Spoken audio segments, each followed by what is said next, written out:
ইমানদার যারা তারা মৃত্যুকে ভয় করে না। যুগে যুগে জালিম যারা, স্বৈরাচার যারা, আবু লাহাবের, আবু জেহেলের উত্তরসূরি যারা, কোরআনের যারা প্রচার করে, কোরআনের দাওয়াত দেয়, কোরআনের কথা বলে, এরকম হক্কানি আলেমদের উপর তারা জুলুম নির্যাতন করেছে কি করে নাই? বিগত 16টি বছর ধরে বাংলাদেশের লেডি ফেরাউন আলেমদের উপর অত্যাচার করেছিল, আলেমদেরকে জঙ্গি বলেছিল, আলেমদেরকে রাজাকার বলেছিল, ঠিক কিনা? তারা মিছিল দিয়েছিল, স্লোগান দিয়েছিল, আলেমরা রাজাকার, এই মুহূর্তে বাংলা ছাড়, এভাবে করে তারা মিছিল দিয়েছিল। কিন্তু আলেমরা তারা বাংলাদেশ ছাড়ে নাই, তারা ইমানের উপর ছিল, তারা ইমান নিয়ে তারা ফাঁসির কাস্টে ঝুলেছে। এরপরও তারা জালিমের সামনে মাথা নত করে নাই। আর যারা বলেছিল আলেমরা তোমাকে ভুলি আমি কেমন করে, খেয়ে না খেয়ে দিন প্রচারের কাজে নিজেকে দিয়ে ছবি লিয়ে, তাই ফেরে কাফেরেরা চিনল না এ আলো, দুষ্ট ছেলেদের পিছু দিল লেলিয়ে।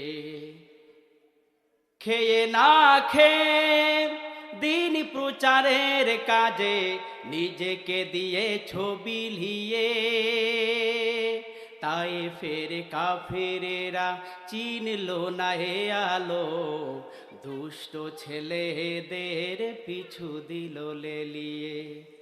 পাথরের আঘাতে ক্ষত বিক্ষত হয়ে সারা শরীর থেকে রক্ত ঝরে, হে রাসূল তোমাকে ভুলি আমি কেমন করে, হে রাসূল তোমাকে ভুলি আমি কেমন করে। হাজারো ব্যথা বেদনার পরে ফিরে আসনি নবী আপন ঘরে, দিনের আলো তুমি ছড়িয়ে দিতে চলে গেলেন মদিনায় মক্কা ছেড়ে, হে রাসূল তোমাকে ভুলি আমি কেমন করে, হে রাসূল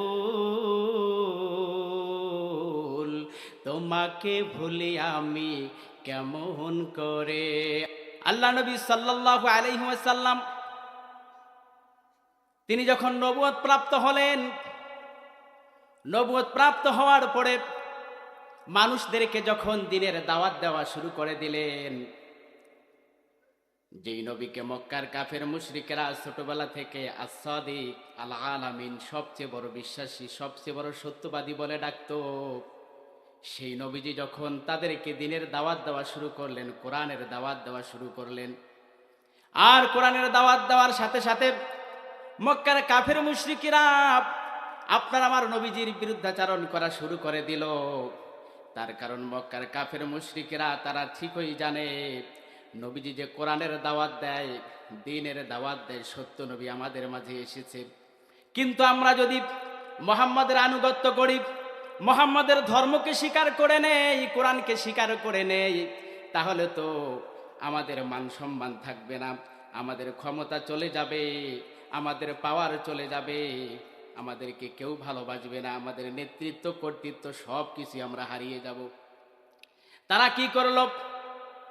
আপনার আমার নবীকে সত্য জানার পরে তারা অস্বীকার করলো, নবীজিকে তারা পাগল বলা শুরু করে দিল, নবীজিকে জাদুকর বলা শুরু করে দিল, নবীকে কবি বলা শুরু করে দিল। তার কারণ তারা ঠিকই জানে যে নবীজি সত্যবাদী, তারপরও তারা কেন বিরোধিতা করলো? ভাইয়েরা আমার, বন্ধুরা আমার, আল্লাহর নবী সাল্লাল্লাহু আলাইহি ওয়াসাল্লাম এরপরেও তিনি দ্বীনের দাওয়াত থেকে পিছপা হলেন না, তিনি দাওয়াত দেওয়া শুরু করে দিলেন। তিনি দাওয়াত দিতেছেন, একজন, দুইজন, চারজন করে কাফির তারা মুসলমান হওয়া শুরু করে দিল। হযরতে বেলাল, আবু বকরের মতো সাহাবা, সালমান ফারসির মতো সাহাবা, গরিব সাহাবা, তারা ইসলাম কবুল করলো। কাফের মুশরিকেরা তারা ওই সকল সাহাবাদেরকে টিটকারি করা শুরু করলো যে তোমরা কি জীবনে কি ভুল করেছো, তোমাদের উচিত ছিল দুনিয়ার চাকচিক্য নিয়ে রং তামাশা করা, মজা করা, কিন্তু তোমরা দুনিয়ার রং তামাশার মোহে না থেকে তোমরা কেন মুহাম্মাদের ধর্ম কবুল করলে?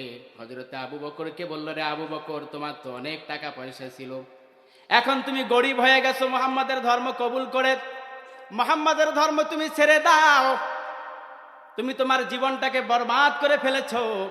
আল্লাহ রাব্বুল আলামিন সেই কাফেরদের ভ্রান্তমূলক প্রশ্নের জবাবে আল্লাহ রাব্বুল আলামিন তিনি সূরাতুল মুমিনুন নাজিল করে জানিয়ে দিলেন। আল্লাহ রাব্বুল আলামিন জিবরাইলকে বললেন, রে জিবরাইল, তুমি যাও আমার বন্ধুর কানে কানে জানিয়ে দাও। হযরত জিবরাইল এসে বললেন, قد أفلح المؤمنون। যেরকম আল্লাহু আকবার।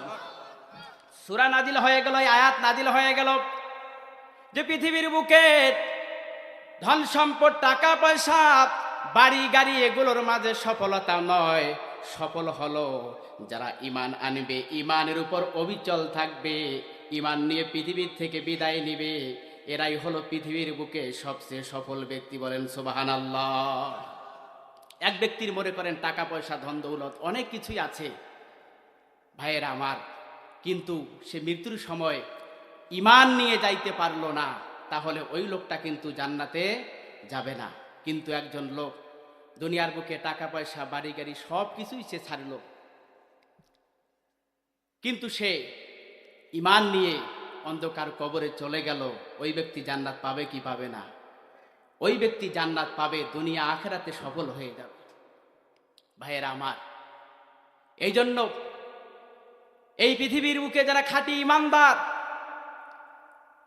যারা ঈমানের উপর থেকে ঈমানের পরীক্ষা দিয়েছেন, তারা তাদের ধন সম্পদ, টাকা পয়সা, বাড়ি গাড়ি, নারী সবকিছুই ছেড়েছেন। এমনকি তারা মিথ্যা মামলায় পড়েছেন, জেলখানায় বন্দী হয়েছেন, ফাঁসির কাস্টে ঝুলেছেন, এরপরেও মুসলমান কখনো ঈমান থেকে, আল্লাহর দিন থেকে বিন্দুমাত্র পিছপা হয় নাই। জোরে কোন কথা ঠিক কিনা? আমাদের পূর্বপুরুষেরা এটা দেখিয়ে গেছেন যে ঈমানের উপর কিভাবে অবিচল থাকতে হয়। ঈমানের পথে অবিচল থেকে আমার মরণ যেন হয়, আমার মরণ যেন হয়।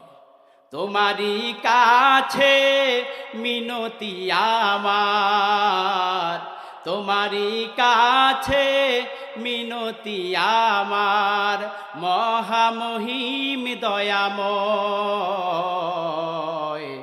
ঈমানের পথে অবিচল থেকে আমার মরণ যেন হয়। যেরকম আল্লাহু আকবার।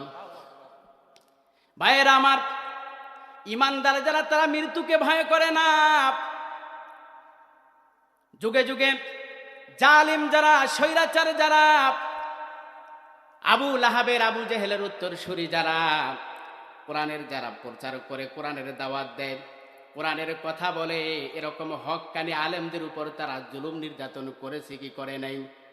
বিগত 16টি বছর ধরে বাংলাদেশের লেডি ফেরাউন আলেমদের উপর অত্যাচার করেছিল, আলেমদেরকে জঙ্গি বলেছিল, আলেমদেরকে রাজাকার বলেছিল, ঠিক কিনা? তারা মিছিল দিয়েছিল, স্লোগান দিয়েছিল, আলেমরা রাজাকার, এই মুহূর্তে বাংলা ছাড়, এভাবে করে তারা মিছিল দিয়েছিল। কিন্তু আলেমরা তারা বাংলাদেশ ছাড়ে নাই, তারা ঈমানের উপর ছিল, তারা ঈমান নিয়ে তারা ফাঁসির কাস্টে ঝুলেছে, এরপরও তারা জালিমের সামনে মাথা নত করে নাই। আর যারা বলেছিল আলেমরা রাজাকার, এই মুহূর্তে বাংলা ছাড়, আল্লাহ রাব্বুল আলামিন তিনি ভালো করে জানেন আলেমরা রাজাকার না, আলেমরা ধর্ম ব্যবসায়ী না, আলেমরা হলো কোরআন প্রেমিক, রাসূল প্রেমিক, কোরআনের কথা তারা বলে, হাদিসের কথা তারা বলে। আলেমরা তারা ঠিকই বাংলাদেশে আছে। যারা আলেমদেরকে দেশ ছাড়া করতে চেয়েছিল, আজকে তারা দেশ ছাড়া হয়ে গেছে। জোরে বলেন কথা ঠিক কিনা? আপনি আমি যদি চুরি না করি, হাদিসের কথা, আপনাকে যদি চোর বলে, ডাকাত বলে, সন্ত্রাস বলে, আপনার জীবনে মৃত্যুর আগ পর্যন্ত হলেও আল্লাহ পাক যে কোনোভাবে আপনাকে চোর বানায় পৃথিবীর থেকে লাঞ্ছিত অপমানিত করে আপনাকে বিদায় করে দিবে। আলেমদেরকে ধর্ম ব্যবসায়ী বলেছিল, বলেছে কি বলে নাই? আলেমদেরকে বলেছিল এদেশের বিচারপতি মানিক বলেছিল আলেমরা ধর্ম ব্যবসায়ী। আলেমদেরকে ধর্ম ব্যবসায়ী বলেছিল। 116 জন 17 জন আলেমের নামে লিস্ট করেছিল। আজকে আল্লাহ রাব্বুল আলামিন প্রমাণ করে দিয়েছেন আলেমরা ধর্ম ব্যবসায়ী না। আজকে তোরাই ধর্ম ব্যবসায়ী। আজকে তোমাদের ক্ষমতা যখন চলে গেছে, তখন তোমরা মুখের মধ্যে দাড়ি রেখে তখন তুমি মাথায় টুপি দিয়ে পালিয়েছিলে। পালানোর সময় ওই ভারতের সীমান্তে তুমি কট খেয়েছিলে, ঠিক কিনা বলেন? আল্লাহ পাক ধরে ফেলেছেন, আল্লাহ পাক অপমানিত করেছেন। এই জালিমদের থেকে শিক্ষা নিতে হবে, ইতিহাস থেকে শিক্ষা নিতে হবে। ভাইরা আমার, যুগে যুগে যারা এই মুসলমানদের উপর জুলুম করেছে, যারা এই কোরআনকে পৃথিবী থেকে উৎখাত করতে চেয়েছে, আজকে তারাই উৎখাত হয়েছে, কিন্তু আল্লাহর কোরআনকে তারা পৃথিবীর থেকে উৎখাত করতে পারে নাই, ঠিক কিনা বলেন? ভাইরা আমার, আল্লাহ রাব্বুল আলামিন তিনি আপনাকে আমাকে বিশ্বাসী মুমিন হতে বললেন। যারা মুমিন হবে, আজকে আপনাকে আমাকে খাঁটি মুমিন হতে হবে। আজকে আপনি আমি খাঁটি মুমিন না হওয়ার কারণে আজকে দেখেন মুসলমানদের উপর বিপদ আসে কি আসে না? আজকে গোটা বিশ্বের মুসলমান কাফেরদের হাতে মার খাচ্ছে। এই মার খাওয়ার কারণ কি জানেন? আমি কয়েকটি কারণ বলেই ইনশাল্লাহ আলোচনা শুরু করব। আপনাদের কষ্ট হচ্ছে? মুসলমানদের আজকে পতনের কারণ কি? কয়েকটি কারণ উল্লেখ করব। আজকে আমরা মুসলমানরা আমাদের ঈমান দুর্বল হয়ে গেছে। আজকে আমাদের ঈমানটা শক্ত নেই, ঈমানটা মজবুত নেই। আজকে আপনার আমার ঈমানটা দুর্বল হয়ে গেছে। খাঁটি ঈমানদার যদি আপনি আমি হইতে পারতাম, কাফের মুশরিকেরা কখনো আপনার আমার উপর অত্যাচার করতে পারতো না, মুসলমানদের উপর অত্যাচার করতে পারতো না। এজন্য আল্লাহ রাব্বুল আলামিন কালামে পাকের ভিতর বলেন, সূরা আলে ইমরানের 139 নম্বর আয়াতের মধ্যে বলেন, ওয়ালা তাহিনু ওয়ালা তাহজানু ওয়া আনতুমুল আ'লাউনা ইন কুনতুম মুমিনিন। জোরে কোন আল্লাহু আকবার। আল্লাহ পাক বলেন, যদি তুমি মুমিন হয়ে থাকো, তোমার কোনো ভয় নাই, তোমার কোনো চিন্তা নাই, তুমি বিজয়ী হবে। জোরে বলেন, ঘোষণা কার? আল্লাহ পাক তিনি ওয়াদা দিয়েছেন। ভাইয়ের আমার, মুসলমানদের পতনের আরেকটি কারণ হলো মুসলমানরা ঐক্যবদ্ধ নেই। আমাদের ঐক্যবদ্ধ হওয়ার দরকার আছে না নাই? একতার অভাব। হাদিস শরীফ থেকে বলতেছি, আল্লাহ নবীজি আজ থেকে 1400 বছর আগে বলেছেন, এমন একটি সময় আসবে যখন পৃথিবীর সমস্ত কাফের শক্তি তারা এক হয়ে যাবে মুসলমানদেরকে গ্রাস করার জন্য, মুসলমানদেরকে মারার জন্য সকলে ঐক্যবদ্ধ হয়ে যাবে। তারা ঐক্যবদ্ধ হয়ে মুসলমানদের উপর আক্রমণ করবে। একজন সাহাবা বললেন, ইয়া রাসূলুল্লাহ, ইয়া হাবিবাল্লাহ, তখন কি মুসলমানদের সংখ্যা কম থাকবে নাকি? নবীজি বললেন, না, মুসলমানদের সংখ্যা অনেক থাকবে, কিন্তু আমি আল্লাহ রাব্বুল আলামিন কাফেরদের অন্তর থেকে মুসলমানদের ভয় তুলে দেব। আর মুসলমানদের অন্তরের মধ্যে আমি দুইটা জিনিস ঢেলে দিব। এক নম্বর হলো হুব্বুদ দুনিয়া, 2 নম্বর হলো কারাহিয়াতুল মাউত। দুনিয়ার মহাব্বত, মৃত্যুর ভয়, দুনিয়ার পিছে তারা লেগে যাবে। মানুষ দুনিয়ার পিছে লেগে যাবে, মৃত্যুর ভয় করবে। তার কারণ হক কথা বললে জেলে যাইতে হবে, ফাঁসির কাস্টে ঝুলতে হবে। এজন্য তারা মিছিলে যাবে না, কোরআনের হক কথাগুলো বলবে না। আল্লাহ নবী সাল্লাল্লাহু আলাইহি ওয়াসাল্লাম আজ থেকে 1400 বছর আগে হাদিস বলে গেছেন। বর্তমান সময়ের সাথে এই হাদিসের মিল আছে না নাই? নবীজি বলেছেন, মুসলমানরা খড়কুটার মতো স্রোতের মধ্যে ভেসে যাবে, অর্থাৎ মুসলমানদের মাঝে কোনো মিল থাকবে না। নামে শুধু মুসলমান থাকবে, মুসলমানদের মাঝে অনেকগুলো দল হবে। হাদিস শরীফের ভিতরে এসেছে, বনি ইসরাইলদের মধ্যে 73টা দল ছিল, কিন্তু বনি ইসরায়েলদের মধ্যে ৭২টা দল ছিল, আর আমার উম্মতদের মধ্যে ৭৩টা দল হবে। ৭২টা জাহান্নামে যাবে, একটি দল জান্নাতি হবে। সাহাবারা জিজ্ঞেস করলেন, ইয়া রাসূলুল্লাহ, ইয়া হাবিবাল্লাহ, সেই দল কোনটা? নবীজি বললেন, মা আনা আলাইহি ওয়া আসহাবি। আল্লাহু আকবার। ওই দলটা, ওইটা হলো আমার দল, যেই দলটা জান্নাতি দল হবে। মা আনা আলাইহি ওয়া আসহাবি, যে ব্যক্তি আমার ও আমার সাহাবাদের অনুকরণ করবে, এরাই হলো সঠিক দল। ভাইরা আমার, আজকে আমাদের সমাজে দেখা যায় দলের কোনো শেষ নাই। কি বলেন? এক দল বলে আমি আহলে হাদিস, আর এক দল বলে আমি আহলে কোরআন, আর একজন বলে আমি সুন্নি, আর একজন বলে আমি শিয়া, আর একজন বলে আমি গরম সুন্নি, আর একজন বলে আমি ঠান্ডা সুন্নি। কেউ বলে আমি কৌমি, কেউ বলে আমি আলিয়া, কেউ বলে আমি তাবলিগ। আজকে মুসলমান, আপনি আমি নিজের পরিচয়টা দিতে লজ্জাবোধ করি। কোরআনের কোথায় তোমাকে বলা হয়েছে যে তুমি কৌমি হও, তুমি আলিয়া হও?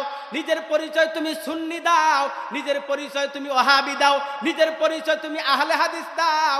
অথচ কোরআনুল কারীম খুলে দেখুন আল্লাহ রাব্বুল আলামিন তোমার পরিচয় কি দিয়েছেন। আল্লাহ রাব্বুল আলামিন বলেন, ইয়া আইয়ুহাল্লাযীনা আমানু তাকুল্লাহা হাক্কা তুকাতিহি ওয়া লা তামুতুন্না ইল্লা ওয়া আনতুম মুসলিমুন। দেখুন, আল্লাহু আকবার। আল্লাহ রাব্বুল আলামিন বলেন, তোমরা আল্লাহকে ভয় করার মতো ভয় করো, আর তোমরা মুসলমান না হয়ে কবরে আসিও না।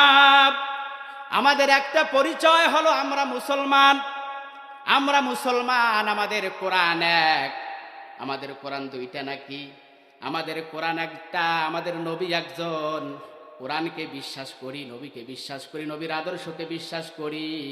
এই দিক থেকে যেহেতু আমরা মুসলমান, কাজেই আমরা সকল মুসলমান ভাই ভাই ধরে বলেন, কথা ঠিক কিনা? আল্লাহ নবীজি বলেন, আল মুমিনু আখুল মুসলিম, মুসলমান মুসলমানের ভাই। ইন্নাল মুমিনুনা ইখওয়াতুন, মুসলমানরা হলো পরস্পর ভাই ভাই। ভাইয়েরা আমার, বন্ধুরা আমার, পৃথিবীর বুকে যারা ঈমান এনেছে, যারা মুসলমান, পৃথিবীর কোনো প্রান্তে যদি একজন মুসলমান সে যদি আক্রমণের শিকার হয়, সে তখন ব্যথিত হবে, উচিত হবে গোটা বিশ্বের যত মুসলমান আছে ওই মুসলমানের ব্যথায় ব্যথিত হবে, ঠিক কিনা বলেন? কিন্তু আজকে আমাদের সমাজে দেখা যাচ্ছে, ভাইয়েরা আমার, আজকে আমেরিকা, আজকে ইসরায়েল ফিলিস্তিনের উপর আক্রমণ করতেছে, নিরীহ মুসলমানদের উপর আক্রমণ করতেছে। অথচ আজকে মুসলমান ঘরের মধ্যে বসে আছে। মুসলমান রাষ্ট্রগুলো তারা হুঙ্কার দিচ্ছে না, তারা শুধু চিকিৎসার জন্য, খাবারের জন্য কিছু টাকা পয়সা দিচ্ছে, হালকা কিছু খাদ্যদ্রব্য দিচ্ছে, হালকা কিছু ঔষধপাতি দিতেছে, কিন্তু এগুলো দিয়ে কোনো কাজ হবে? আজকে যদি গোটা বিশ্বের মুসলমান ঐক্যবদ্ধ হয়ে যেত, ঐক্যবদ্ধ হয়ে হুঙ্কার দিত যে মুসলিম রাষ্ট্রগুলোর মধ্যে আল্লাহ পাক তেলের খনি, স্বর্ণের খনি দিয়েছেন, যত খনিজ সম্পদ আছে সবকিছু মুসলমান রাষ্ট্রের মধ্যে দেওয়া হয়েছে, সবকিছু আমরা বন্ধ করে দেব। দেখতেন ওই আমেরিকা, ওই ইহুদি খ্রিস্টান, তারা আজকে মুসলমানদের তারা পা ধরে পড়ে যাইতো যে আপনারা আসেন, আপনাদের সাথে আমরা বন্ধুত্ব করি, আপনাদের ছাড়া আমরা বাঁচতে পারবো না। কিন্তু মুসলমান আমরা, আজকে মুসলমান আমাদের অবস্থা এমন হয়েছে, আমরা আল্লাহ রসুল থেকে, কোরআন থেকে দূরে সরে গেছি। দূরে বলেন, কথা ঠিক কিনা? এজন্য ভাইয়েরা আমার, মুসলমানদেরকে ঐক্যবদ্ধ হতে হবে। ভাইয়েরা আমার, মুসলমানদের কেন ঐক্যবদ্ধ হতে হবে?